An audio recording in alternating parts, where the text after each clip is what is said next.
আজকাল মানুষের রূপ বদল দেখলে বড্ড ভয় করে। আপনার দিকে যদি 10টা মিথ্যের আঙুল কেউ তুলে রাখে, তবে আপনি যদি একটা সত্যের আঙুল তার দিকে তোলেন, দেখবেন সেই মিথ্যার পাল্লা ভারী হয়। আপনাকে দেখবেন সবাই অবিশ্বাস করবে। তখন আপনার থাকবে না কোনো বলার জায়গা, না কোনো সুযোগ।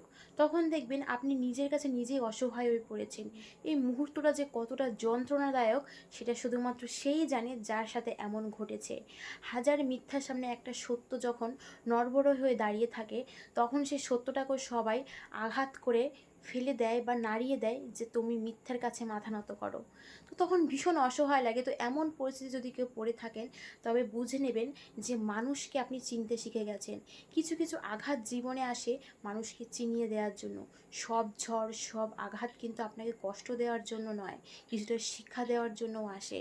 আপনি এই একজন সত্যবাদী হওয়া সত্ত্বেও আপনি সত্যের পথ থেকে কখনোই সরে যাবেন না। 11 জন বা 10 জন যদি আপনার দিকে মিথ্যা আঙুল তুলেও থাকে, সত্যের পথ বড্ড সুন্দর, সবাই থাকতে পারে না।